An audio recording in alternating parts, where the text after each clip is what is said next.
ضم یا خلت کے مفہوم پر ضمانت دیتا ہے۔ اور واقعہ یہ ہے کہ معاملے کے اکثر شریک اس طرح ایک دوسرے پر زیادتی کرتے ہیں، یعنی اپنے 99 کو 100 بنانے کی فکر میں اس طرح ظلم کے مرتکب ہوتے ہیں۔ اس سے وہی بچے ہوئے ہیں جو ایمان رکھتے ہیں اور اچھے عمل کرتے ہیں، اور ایسے لوگ بہت تھوڑے ہیں۔ اس وقت داؤد کو خیال ہوا کہ یہ تو ہم نے اس کا امتحان کیا ہے، چنانچہ اس نے اپنے پروردگار سے معافی چاہی اور اس کے حضور جھک کر سجدے میں گر گیا۔ اصل الفاظ میں خرّ راکعاً، لفظ خرّ دلیل ہے کہ وہ صرف جھکے ہی نہیں، اس کے ساتھ انہوں نے سجدہ بھی کیا اور پورے دل سے اس کی طرف رجوع ہوا۔ تب اس کی وہ خطا ہم نے معاف کر دی۔ یہ خطا کیا تھی؟ قرآن نے اس کی تصریح نہیں کی، لہٰذا ہمیں بھی اس کو جاننے کے لیے در پہ نہیں ہونا چاہیے۔ ان کے سامنے مقدمہ جس تمثیل، جس مثال کی صورت میں رکھا گیا، اس کی روشنی میں زیادہ سے زیادہ جو بات کہی جا سکتی ہے وہ یہ کہ بادشاہ کی حیثیت سے کسی شخص یا اجتماعی ضرورت کے لیے کسی دوسرے کی ملکیت سے اعراض کرنے کی کوئی خواہش غالباً ان کے دل میں پیدا ہوئی یا ان کی طرف سے ان کا اظہار ہوا، اور اللہ تعالیٰ نے تنبیہ کی یہ صورت پیدا کر دی۔ جس طرح کہ بعض علماء کہتے ہیں کہ یعنی ان کی 99 بیویاں تھیں اور دوسرے ایک سپاہی کی ایک بیوی تھی، تو حضرت داؤد نے ارادہ کیا کہ جب یہ وفات پا جائیں گے تو میں اس کی بیوی سے شادی کر لوں گا، اس طرح میری 100 ہو جائیں گی۔ تو اللہ تعالیٰ نے تمثیل سے یہ مثال سمجھائی، لیکن قرآن نے اس کی کوئی آگے اس طرح کی ایکسپلینیشن نہیں دی۔ نمبر 26 میں اللہ فرماتے ہیں، یا داود انا جعلناک خلیفۃ فی الارض، اے داؤد ہم نے تمہیں زمین میں حاکم بنایا، فاحکم بین الناس، پس تم فیصلے کرو لوگوں کے درمیان، بالحق، حق کے ساتھ، ولا تتبع الہوا، مت پیروی کرو خواہشات کی، فیضلک عن سبیل اللہ، ورنہ تم گمراہ ہو جاؤ گے اللہ کی راہ سے۔ ان الذین یضلون، بے شک وہ لوگ جو گمراہ ہو جاتے ہیں، عن سبیل اللہ، اللہ کی راہ سے، لہم عذاب شدید، ان کے لیے سخت عذاب ہوگا، بما نسوا یوم الحساب، کیونکہ وہ حساب کے دن کو بھول گئے۔ اے داؤد ہم نے تمہیں زمین میں حاکم بنایا، تو لوگوں کے درمیان اس طرح انصاف کے ساتھ فیصلے کیا کرو اور اپنی خواہش کے پیچھے نہ چلو کہ وہ تمہیں خدا کی راہ سے بھٹکا دیں۔ جو لوگ خدا کی راہ سے بھٹکتے ہیں ان کے لیے سخت سزا ہے، اس لیے کہ انہوں نے روز حساب کو بھلا دیا۔ یعنی اب کیا ہے، تمہیں سیدھی راہ سے یہ بھٹکا دیں گے۔ یہی ہدایت زہر ہے کہ دنیا کے تمام حکمرانوں کے لیے بھی ہیں کہ وہ اپنی خواہش کے پیچھے نہ چلیں بلکہ عدل و انصاف سے فیصلے کریں۔ آگے آیت نمبر 27 میں اللہ فرما رہے ہیں، وَمَا خَلَقْنَا السَّمَاءَ وَالْأَرْضَ وَمَا بَيْنَهُمَا بَاطِلًا، یعنی یوم حساب آ کر ہی رہے گا، اور کیونکہ ہم نے نہیں پیدا کیا آسمان اور زمین اور جو کچھ ان دونوں کے درمیان میں ہے باطلا، یعنی خواہ مخواہ عبث یا بے مقصد پیدا نہیں کیا۔ ذَلِكَ ظَنُّ الَّذِينَ كَفَرُوا، یہی گمان ان لوگوں کا رہا ہے جنہوں نے کفر کیا کہ وہ سمجھتے تھے کہ اللہ تعالیٰ نے ان کو خواہ مخواہ پیدا کیا۔ فویل للذین کفروا، پس تباہی بربادی ہلاکت ہے ان لوگوں کے لیے جنہوں نے کفر اختیار کیا، من النار، یعنی وہ آگ میں ہوں گے۔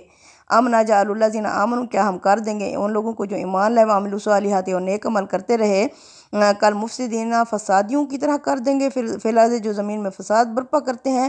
ام نجعل المتقین کل فجار، کیا ہم پرہیزگاروں کو بدکاروں کی طرح کر دیں گے۔ کتاب، یہ کتاب ہے، انزلنہ، جسے ہم نے نازل کیا، الیک، آپ کی طرف، مبارک، بڑی ہی ببرکت کتاب ہے، کس لیے، لیدبروا، تاکہ یہ تدبر یعنی غور و فکر کریں، آیاتی، اس کی آیات پر، ولیتذکر، اور تاکہ نصیحت حاصل کریں، اولو الالباب، اس سے عقل رکھنے والے۔ یعنی ہرگز نہیں، یہ قرآن اسی حقیقت کی یاد دہانی کرتا ہے، یہ ایک ببرکت کتاب ہے جو ہم نے اے پیغمبر صلی اللہ علیہ وسلم تمہاری طرف نازل کی کہ لوگ اس کی آیتوں پر غور کریں اور اس لیے کہ عقل والے اسے یاد دہانی حاصل کریں۔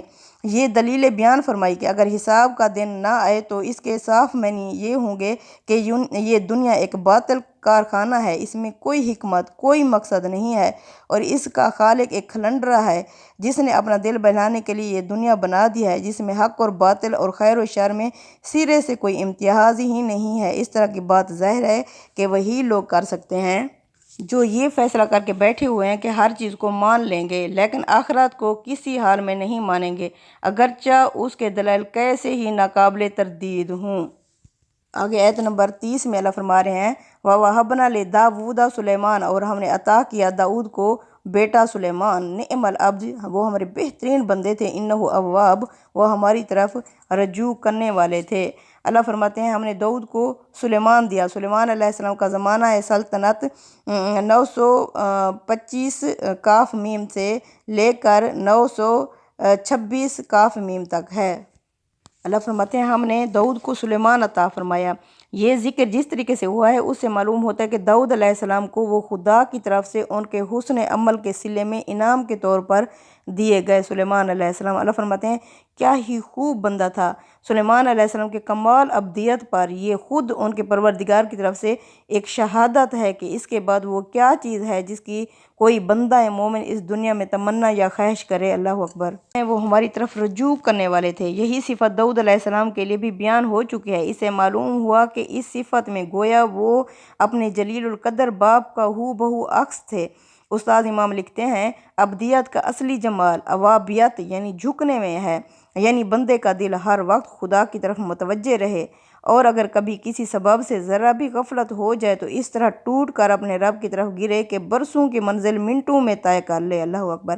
اللہ تعالیٰ کو اپنے بندے کی یہی ادا سب سے زیادہ پسند ہے۔ گناہ سے آدمی جتنا کھوتا ہے اس سے کہیں زیادہ وہ اس سے پا لیتا ہے اگر وہ سچے دل سے گناہ کے بعد توبہ کر لیتا ہے۔ اللہ اکبر۔ اب آگے آیت نمبر 31 میں اللہ بتا رہے ہیں کہ کس طرح باپ بیٹا اللہ کے آگے جھکتے ہی چلے گئے۔ اُرِزَ عَلَيْهِ بِالْعَشِيِّ الصَّافِنَاتُ الْجِيَادُ، جب پیش کیے گئے اس کے سامنے شام کے وقت خوب سدھائے ہوئے گھوڑے۔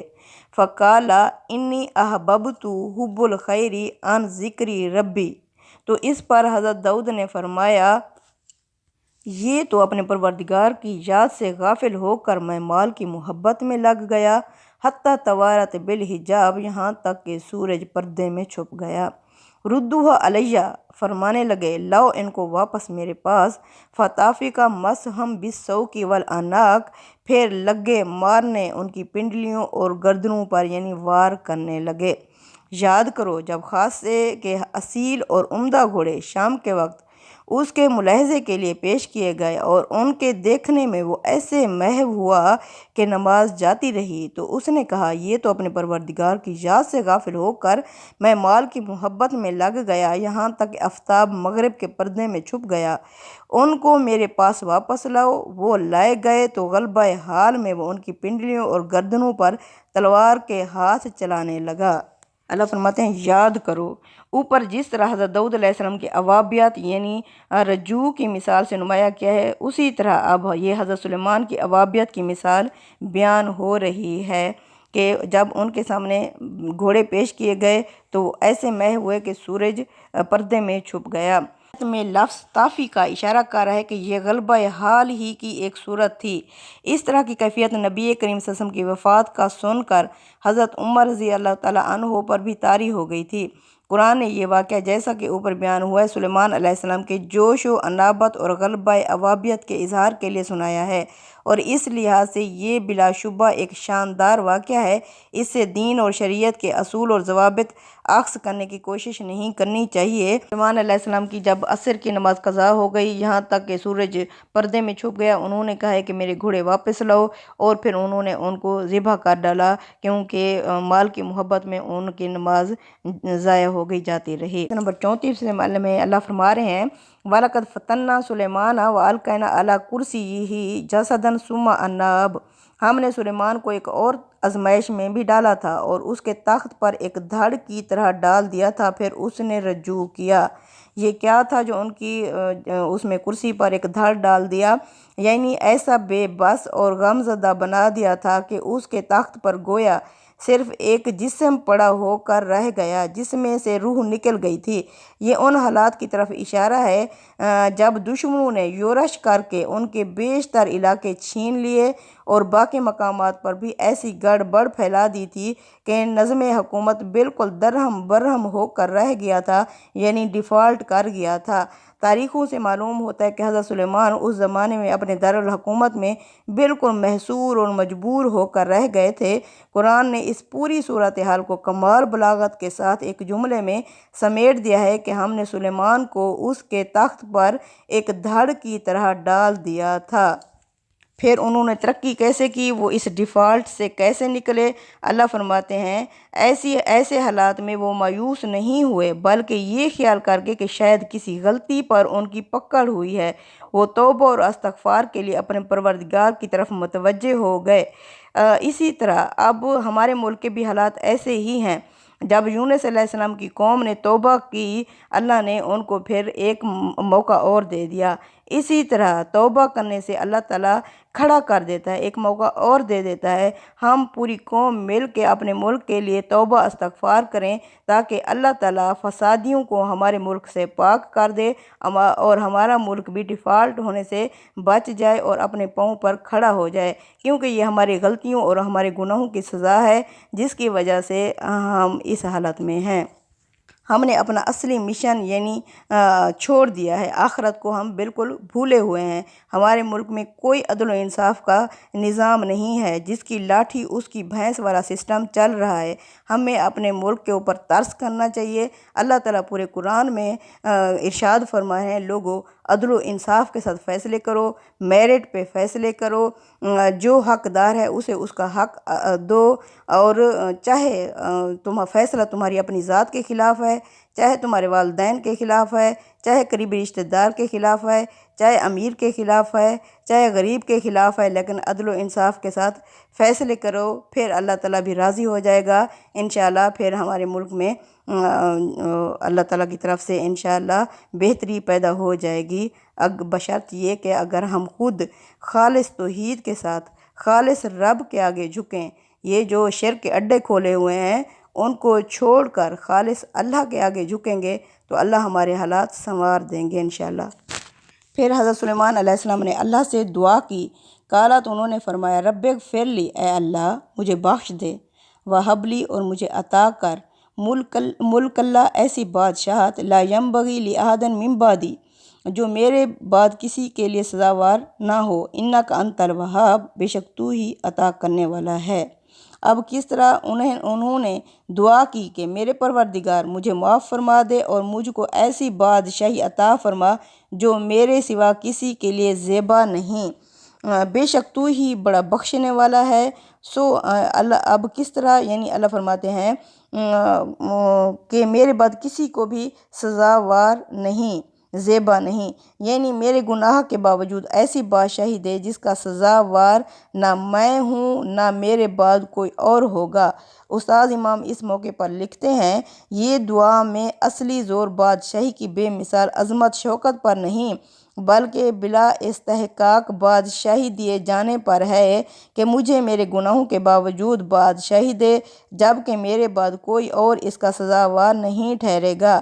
اس دعا میں اپنے گناہ کا جو شدید احساس ہے وہ حضرت سلیمان علیہ السلام کی غایت خشیت و انابت کی دلیل ہے۔ فَسَخَّرْنَا لَهُ الرِّيَاحَ تَجْرِي بِأَمْرِهِ رُخَاءً حَيْثُ أَصَابَ، سو ہم نے ہوا کو اس کی خدمت میں لگا دیا جو اس کے حکم سے جدھر وہ جانا چاہتا تھا سازگار ہو کر چلتی تھی۔ وہ کیسے چلتی تھی؟ مطلب یہ ہے کہ بادبانی نظام کو ایسی ترقی دینے میں کامیاب ہو گئے کہ اس سے ہواؤں کو اس طرح کنٹرول کیا جا سکتا تھا کہ سخت سے سخت طوفانی ہوائیں بھی سفر کے لیے سازگار ہو جاتی تھیں اور ان کے جہاز جہاں وہ چاہتے تھے بغیر کسی رکاوٹ کے پہنچ جاتے تھے۔ آیت میں اس کے لیے لفظ اصاب استعمال ہوا ہے، جس مقام کو چاہتے اپنا ہدف بنا لیتے اور جب چاہتے وہاں کے لیے روانہ ہو جاتے۔ اللہ اکبر۔ آیت نمبر 37 میں ہے، وَالشَّيَاطِينَ كُلَّ بَنَّاءٍ وَغَوَّاصٍ، اور سرکش جنوں کو بھی اس کے لیے مسخر کر دیا، ہر طرح کے مہر مماروں اور غوطہ خوروں کو بھی جو کام میں لگے رہتے تھے، وَآخَرِينَ مُقَرَّنِينَ فِي الْأَصْفَادِ، اور ان کے علاوہ دوسروں کو بھی جو زنجیروں میں بندھے رہتے تھے۔ اب یہ کون تھے جو بندھے رہتے تھے؟ ایک ایسا علم بھی ان کو عطا فرمایا تھا کہ اس سے شریر جنوں کو مسخر کیا جا سکتا تھا، چنانچہ ان میں سے کچھ کو پکڑ کر کاموں میں لگا دیا جاتا اور کچھ کو زنجیروں میں قید کر کے وہاں پڑے رہتے۔ آگے آیت نمبر 39 میں اللہ فرماتے ہیں، ھذا عطاؤنا فامنن او امسک بغیر حساب وان لہ عندنا لزلفیٰ وحسن مآب، یہ ہماری بے حد و حساب بخشش ہے، اب تم لوگوں کو دو اور احسان کرو یا اس کو روکے رکھو۔ ہم نے سلیمان سے کہا تھا اور ہمارے پاس آگے بھی یقیناً اس کے لیے تقرب کا خاص اہتمام اور اچھا انجام ہے۔ اللہ نے فرمایا چاہے تم اپنے پاس رکھو یا آگے یعنی دوسروں کو بھی اس سے فائدے کے لیے دو۔ اللہ فرماتے ہیں یعنی تمہارے قیاس، گمان اور امیدوں اور توقعات سے ماوراء جس کا تم خواب اور خیال بھی تصور نہیں کر سکتے تھے، ہماری طرف سے اس کو بخشش تھی۔ آگے اللہ نے فرمایا چاہے اسے اپنے پاس روکے رکھو یا دوسروں کو بھی دو۔ یہ اس اختیار کا بیان ہے جو ہر مالک کو اس کی ملکیت میں حاصل ہوتا ہے۔ مطلب یہ ہے کہ دینا چاہے یا روکنا چاہے یہ سب اس کی ثوابدید پر تھا۔ وہ اپنی ملکیت میں اخلاقی حدود کے اندر جس طرح چاہے تصرف کر سکتا ہے۔ اللہ اکبر۔ صدق اللہ العظیم۔ تقبل منا انک انت السمیع العلیم وتب علینا انک انت التواب الرحیم۔ آمین یا رب۔